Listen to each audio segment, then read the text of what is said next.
내용을 좀 말씀드리겠습니다. 미련한 사람과 지혜로운 사람의 공통점은 무엇일까? 미련한 사람과 지혜로운 사람의 공통점 무엇일까요? 둘 다 잘못을 한다는 것입니다. 인간이라면 누구나 다 잘못을 하게 마련입니다. 미련한 사람도 지혜로운 사람도 똑같이 잘못을 하고 또 죄를 짓습니다. 죄를 전혀 짓지 않는다면 사람이 아니라 신이라고 할 수 있겠죠. 그런데 이 미련한 사람과 지혜로운 사람의 차이는 무엇이겠습니까?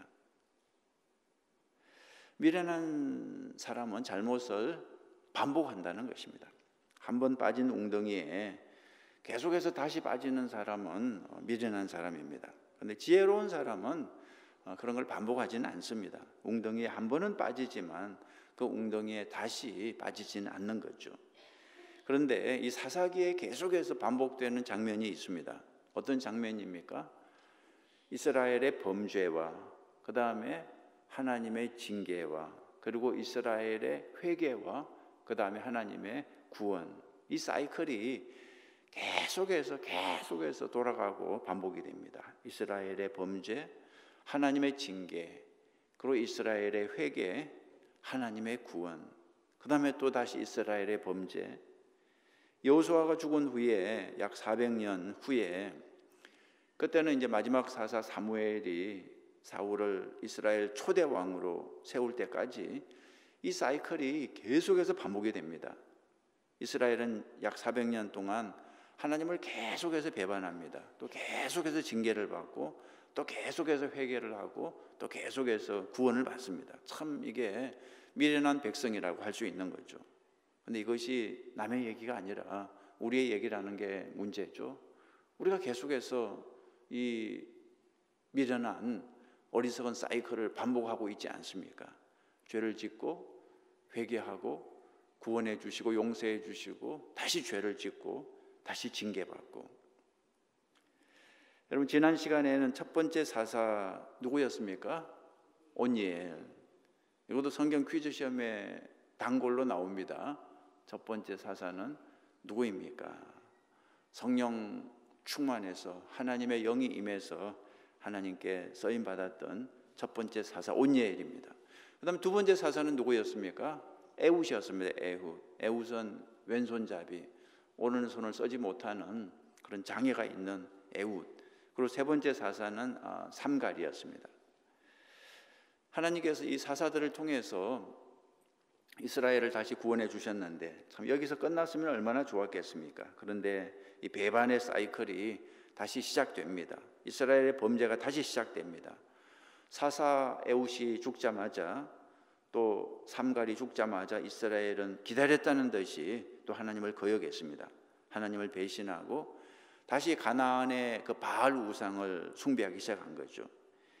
이스라엘의 범죄 다음에는 어김없이 하나님의 징계가 나옵니다. 하나님의 징계는 왜 주시는 것입니까? 사랑하기 때문에, 자녀이기 때문에 징계하시는 거죠. 회개하고 돌아오라는 뜻에서 징계를 하십니다.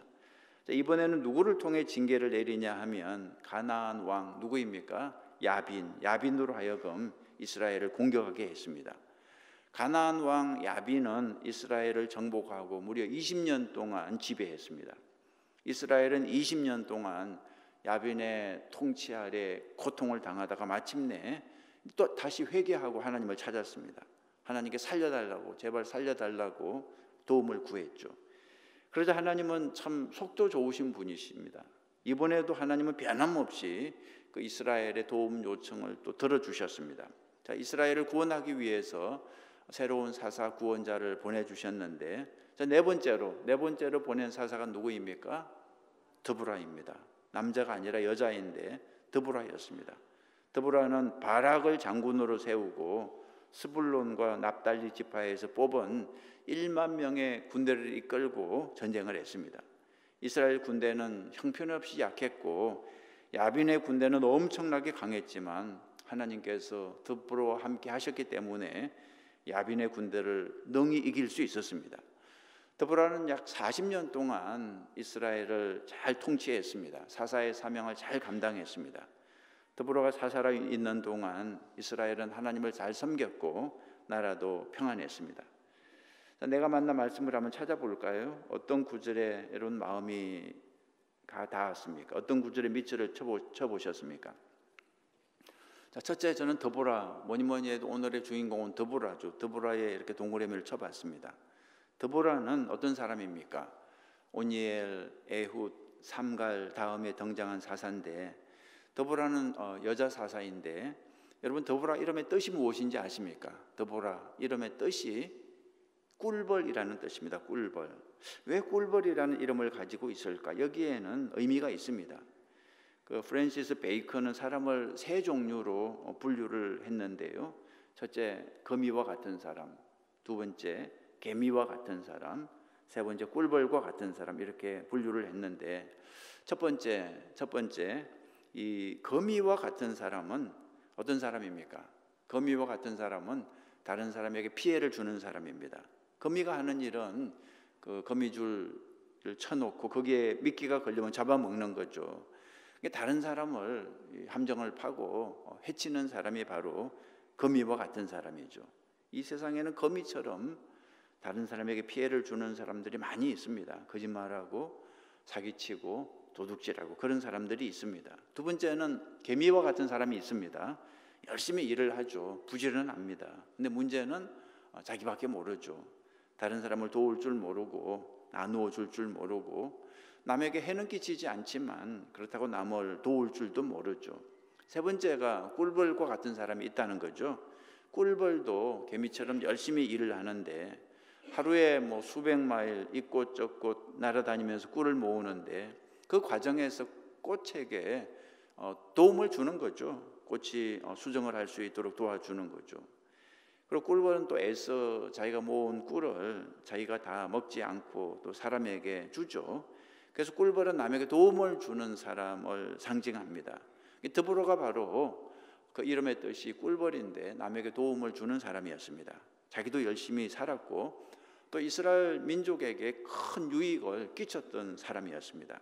드보라는 이스라엘 네 번째 사사로 부름을 받았는데 지금이야 여자도 대통령도 될 수 있는 시대지만 그 당시만 해도 여자는 거의 사람 대접을 못 받던 시대였습니다. 그런 시대에 태어나서 여자의 몸으로 이스라엘의 민족 지도자가 됐으니 참 위대한 업적을 남긴 것입니다.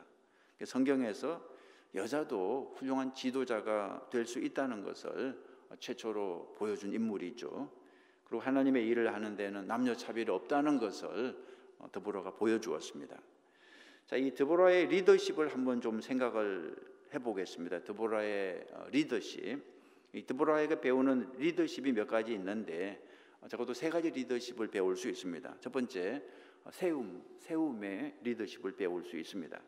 그 당시 여자가 직접 칼을 들고 싸우는 것은 그 육체적인 한계가 있었습니다. 또 여자가 남자 군인들을 이 통솔 지휘하는 것도 참 한계가 있었죠. 그런데 드보라는 그 한계를 잘 극복했습니다. 어떻게 극복했냐 그러면 이 바락이라고 하는 남성 장군을 사용했습니다.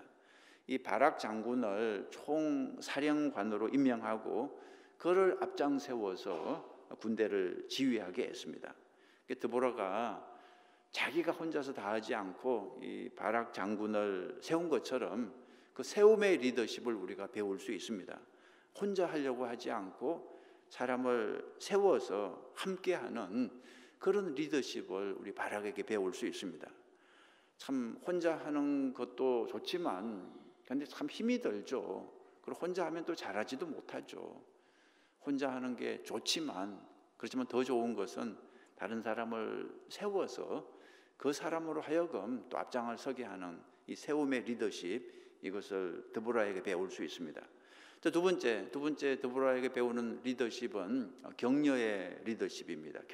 격려의 리더십. 이 드보라가 바락을 장군으로 세웠는데 바락 장군이 처음부터 이 완벽한 장군이 아니었습니다.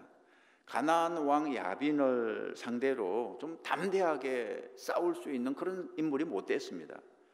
이 가나안 왕 야빈을 두려워했습니다.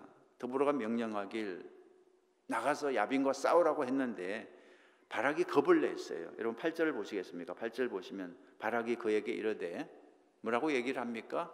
만일 당신이 나와 함께 가면 내가 가려니와 만일 당신이 나와 함께 가지 아니하면 나도 가지 아니하겠노라. 꼭 이 철부지처럼, 어린애가 철부지처럼 드보라에게 매달렸습니다. 드보라가 함께 가면 자기도 가겠고 드보라가 안 가면 자기도 혼자서는 못 가겠다는 거죠.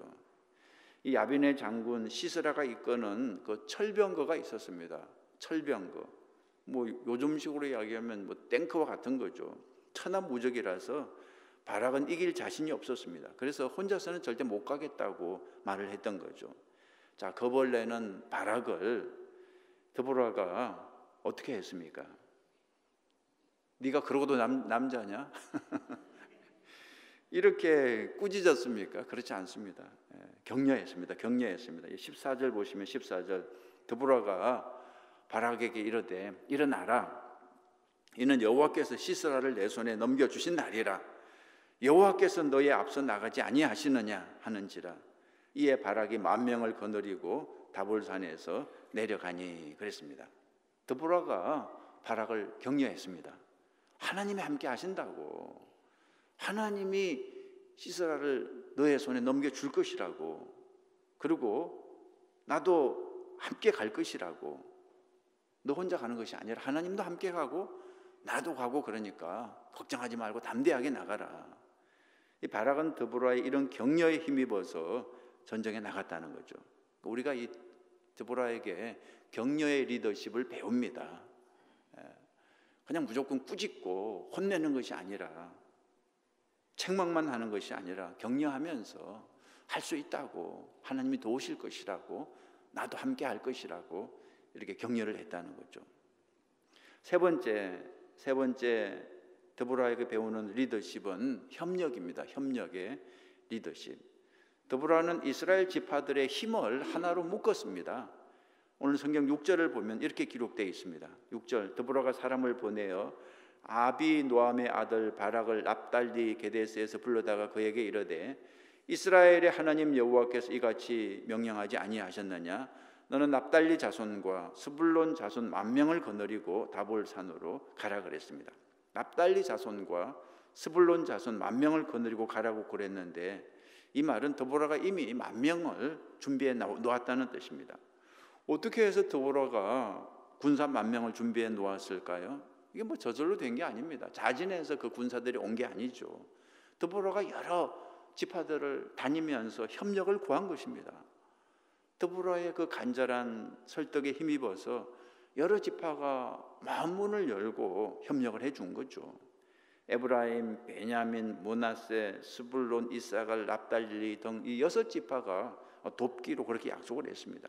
그 중에 2지파, 곧 납달리와 스불론 지파가 가장 적극적이어서 군사를 무려 10,000명이나 보내주기로 한 것입니다. 여러분, 이 리더십이 참 중요하죠. 협력을 구하는 리더십, 도움을 요청하는 리더십. 저와 여러분에게도 이런 리더십이 있기를 바랍니다. 오늘 기도하실 때 하나님 저에게도 협력을 구할 줄 아는 리더십을 주시옵소서. 또 하나님 저에게 격려의 리더십, 사람을 잘 격려해서 힘을 주는 그런 리더십을 주시옵소서. 그리고 세움의 리더십, 나 혼자 하는 것이 아니라 다른 사람들을 세울 수 있는 그런 리더십을 주시옵소서. 그렇게 기도하시기 바랍니다.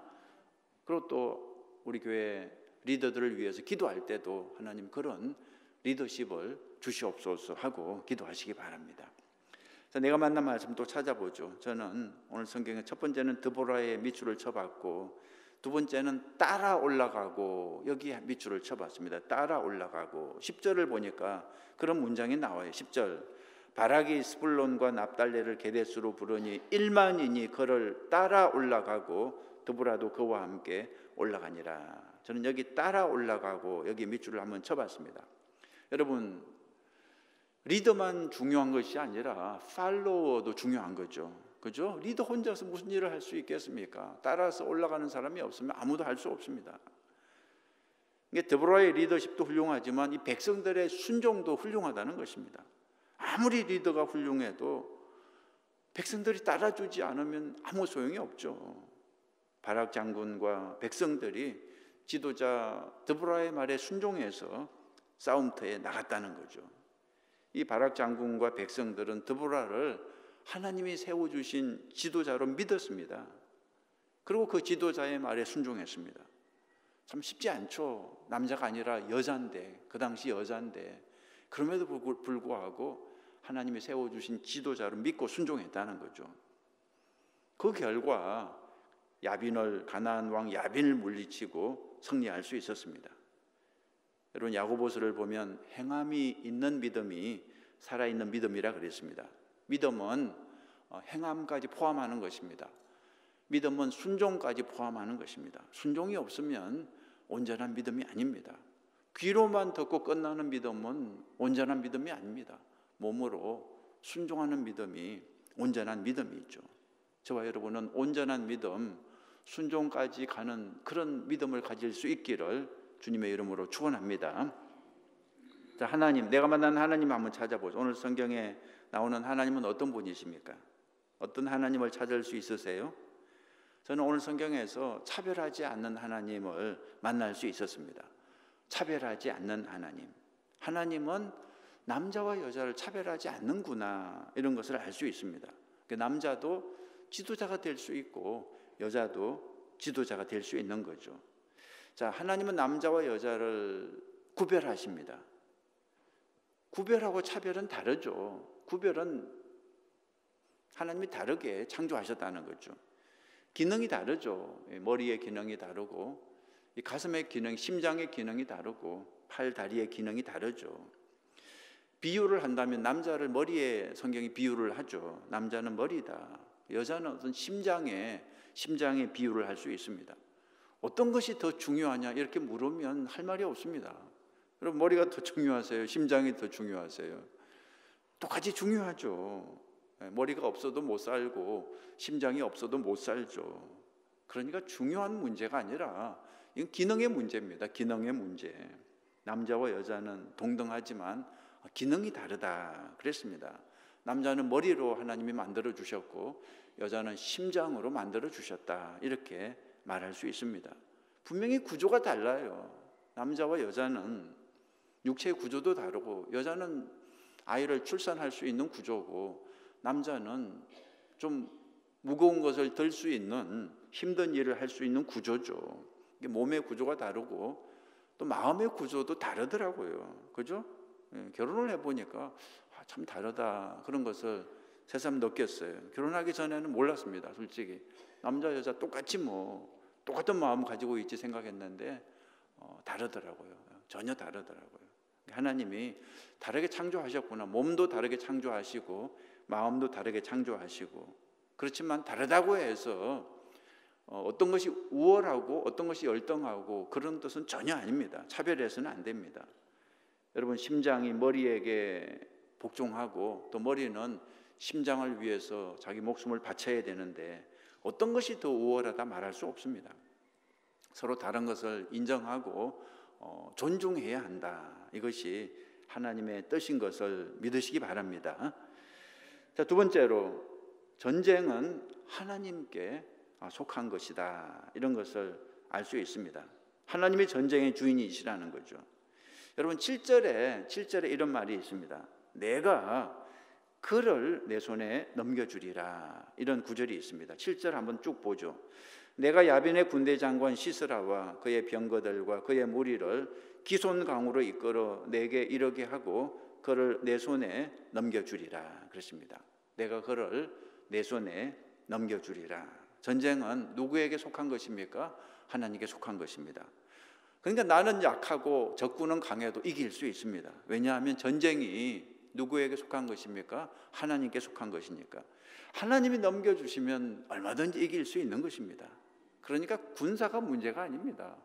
내 군사가 많고 적고 이게 문제가 아닙니다. 하나님이 어디 계시느냐, 내가 누구 편에 있느냐, 내가 하나님 편에 서 있으면 언제든지 전쟁에 이길 수 있는 거죠. 잊지 마십시오. 승리는 하나님 손에 있는 것입니다. 전쟁은 하나님께 속한 것입니다. 여러 가지 전쟁이 있죠. 질병과의 싸움도 전쟁이고요. 가난과의 싸움도 전쟁이고요. 또 관계의 싸움도 전쟁이고 여러 가지 싸움이 있는데 모든 전쟁은 하나님께 속한 것입니다. 여러분 두려워하지 말고 자꾸 숫자를 계산하지 말고 하나님이 어디 계신가 그걸 찾아야 됩니다. 하나님 계신 곳에 하나님과 한편이 되면 반드시 승리하게 될 줄 믿습니다. 우리 시간에 같이 찬양하는 시간을 좀 갖겠습니다. 하나님 한 번도 나를 실망시킨 적 없으시고 신실하신 주